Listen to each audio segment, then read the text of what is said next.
விடுதலை பயணம் அதிகாரம் 25. திருத்தலத்திற்கான காணிக்கை.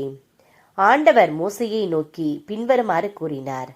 இஸ்ரேல் மக்கள் காணிக்கை கொண்டு வருமாறு நீ அவர்களோடு பேசு. தன்னார்வம் கொண்ட ஒவ்வொருவரிடமிருந்தும் நீங்கள் எனக்காக காணிக்கை பெற்றுக்கொள்ளுங்கள். நீங்கள் அவர்களிடமிருந்து பெற்றுக்கொள்ள வேண்டிய காணிக்கைகள் ஆவன: பொன், வெள்ளி, வெண்கலம், நீலம், கரும் சிவப்பு, சிவப்பு நிற நூல், மெல்லிய நார்பட்டு, வெள்ளாட்டு ரோமம், செந்நிறமாக பதனிட்ட ஆட்டுக்கிடாய் தோள்கள், வெள்ளாட்டு தோள்கள், சித்தி மரம், விளக்குக்கான எண்ணெய், திருப்பொழிவு எண்ணெய்க்கும் தூபத்துக்கும் தேவையான நறுமண வகைகள், ஏபோதுக்கும் மார்பு பட்டைக்கும் தேவையான பன்னிற மணிவகை கற்கள், பதித்து வைக்கும் கற்கள். நான் அவர்கள் நடுவில் தங்குவதற்கென ஒரு தூயகம் அமைக்கப்படட்டும். திரு உறைவிட அமைப்பையும் அதன் அனைத்து பொருள்களின் அமைப்பையும் நான் உனக்கு சொல்லி காட்டுகிறபடியெல்லாம் செய்யுங்கள். உடன்படிக்கை பேழை. சித்திம் மரத்தால் அவர்கள் ஒரு பேழை செய்யட்டும். அதன் நீளம் 2 முழம், அகலம் 1.5 முழம், உயரம் 1.5 முழமாக இருக்கட்டும். அதன் மேலெங்கும் பசும் பொன்னால் மூடுவாய். உள்ளும் புறமும் வேய்ந்திடுவாய். அதை சுற்றிலும் ஒரு பொன் தோரணம் பொருத்திடுவாய். 4 பொன் வளையங்களை வார்த்து 2 வளையங்களை ஒரு பக்கத்திலும் 2 வளையங்களை மறுபக்கத்திலுமாக அதன் 4 கால்களோடும் பொருத்துவாய். சித்தி மரத்தால் தண்டுகள் செய்து அவற்றை பொன்னால் மூடுவாய். பேழையை தூக்கிச் செல்லும்படி பேழையின் பக்கங்களில் உள்ள வளையங்களில் தண்டுகளை மாட்டி வைப்பாய். தண்டுகள் பேழையிலுள்ள வளையங்களில் மாட்டப்பட்டிருக்கும். அங்கிருந்து அவை கழற்றப்படலாகாது. நான் உனக்கு கொடுக்கும் உடன்படிக்கை கற்பலகையை பேழையினுள் வைப்பாய். மேலும் பசும் பொன்னால் இரக்கத்தின் இருக்கை ஒன்றை அமைப்பாய். இதன் நீளம் 2.5 முழம், அகலம் 1.5 முழமாக இருக்கட்டும். 2 பொன் கெருபுகளை செய்தல் வேண்டும். இரக்கத்தின் இருக்கையில் உள்ள 2 பக்கங்களிலும் அவற்றை அடிப்பு வேலையாக அமைப்பாய். ஒரு புறத்தில் ஒரு கெருபும் மறுபுறத்தில் மற்றொரு கெருபுமாக அமைக்க வேண்டும். இரக்கத்தின் இருக்கையோடு இணைந்ததாக அதன் 2 ஓரங்களிலும் கெருபுகளை செய்துவை. அக்கெருபுகள் தம் இறக்கைகளை மேனோக்கி விரித்தவாறும் இரக்கத்தின் இருக்கையை தம் இறக்கைகளால் மூடியவாறும் இருக்கட்டும். கெருபுகளின் முகங்கள் ஒன்றையொன்று நோக்கியவாறும் இரக்கத்தின் இருக்கையை பார்த்தவாறும் விளங்கட்டும்.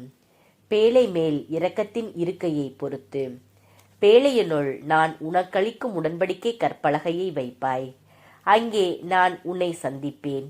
உடன்படிக்கை பேழைக்கு மேலே அமைந்த இரக்கத்தின் இருக்கையில் 2 கெருபுகள் நடுவிலிருந்து நான் உன்னோடு பேசி இஸ்ரேல் மக்களுக்கான கட்டளைகள் அனைத்தையும் உனக்கு கொடுப்பேன். அப்ப மேசை. சித்தி மரத்தால் ஒரு மேசை செய். அதன் நீளம் 2 முழம், அகலம் 1 முழம், உயரம் 1.5 முழமாக இருக்கட்டும். அதனை பசும் பொன்னால் பொதிந்து சுற்றிலும் ஒரு பொன் தோரணம் செய்து வைப்பாய்.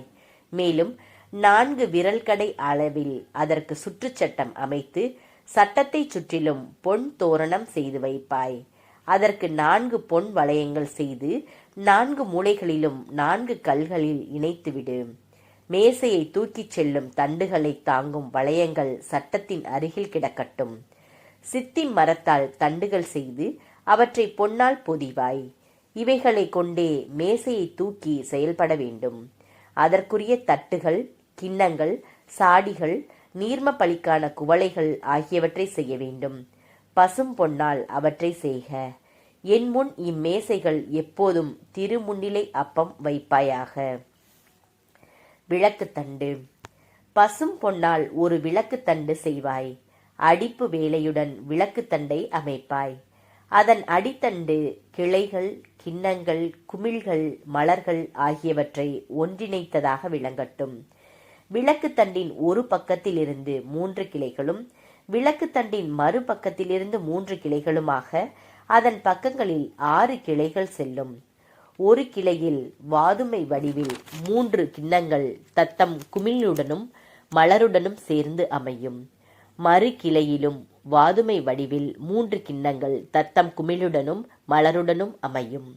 இவ்வாறே விளக்கு தண்டிலிருந்து பிரிந்து செல்லும் 6 கிளைகளும் இருக்கட்டும்.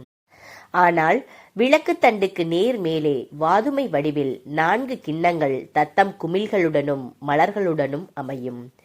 முதல் 2 கிளைகளுக்கு கீழே ஒரு குமிழ், இடை 2 கிளைகளுக்கு கீழே ஒரு குமிழ், கடை 2 கிளைகளுக்கு கீழே ஒரு குமிழ் என்று விளக்கு தண்டிலிருந்து பிரிந்து செல்லும் 6 கிளைகளும் அமையும்.